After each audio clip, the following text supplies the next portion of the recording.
Hello বন্ধুরা, welcome back to my channel. আমি সোনালি চলে এসে তোমাদের কাছে নতুন একটা ব্লগ ভিডিও নয়, আজকে হতে চলেছে একটা রান্নার ভিডিও। দেখতেই পাচ্ছ যে তোড়জোড় শুরু করে দিয়েছি ভিডিওর শুরুতেই, না কোনো ইন্ট্রো দিয়েছি না কিছু। মানে আমি ইন্ট্রোটা দিচ্ছি মানে পনির কাটার মাধ্যমে। তো আজকে হচ্ছে একটা রেসিপি বানাবো, সেটা কি তোমাদেরকে বলে দিই। দেখে বুঝেই গেছো পনিরেরই কোনো রেসিপি হবে। বলে দিই তোমাদের, নিরামিষ করে করব হচ্ছে বাটার পনির, মশালা বাটার পনির।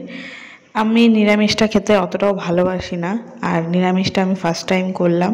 অন্য সময় পেঁয়াজ রসুন দিয়ে আমি করি, সেটা আমার সেই লাগে, সেই আমার বাড়ির সবার ফেভারিট। বাট নিরামিষটা কেমন হবে আমি জানি না, ফার্স্ট টাইম ট্রাই করছি। তো কী কী আছে দেখো, পোস্ত আছে, কাজু আছে, টমেটো কুচি আছে, লঙ্কা আর আদা। হ্যাঁ, এইগুলো এখন আমি একসাথে মিক্সিতে পেস্ট করে নেব।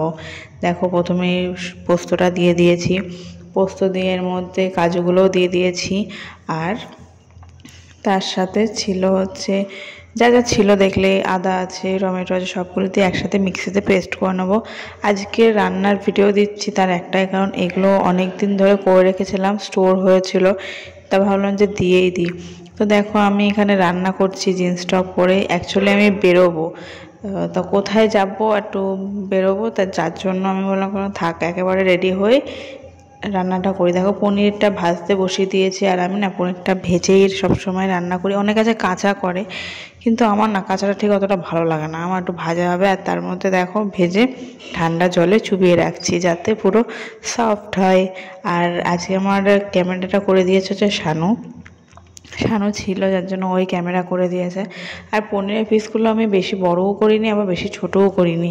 মানে আমি যেমন অন্য সময় অনেকটা বড় বড় করি, কিন্তু অতটা বড় বড় করলে না ঠিক মশলাগুলো ঢোকে না পনিরের মধ্যে, যার জন্য এই মিডিয়াম সাইজটাই আমি করেছি। আর অনেকগুলো হয়েছিল, যেহেতু সবাই মিলে খাবো একসাথে, দাদা বৌদি মা বাবা আমি শানু, যার জন্য একটু বেশি করেই করছিলাম। আর দেখো আমি এখানে বাটার দিয়ে দিয়েছি, আর আমি সম্পূর্ণ রান্নাটা সাদা তেলে করেছি।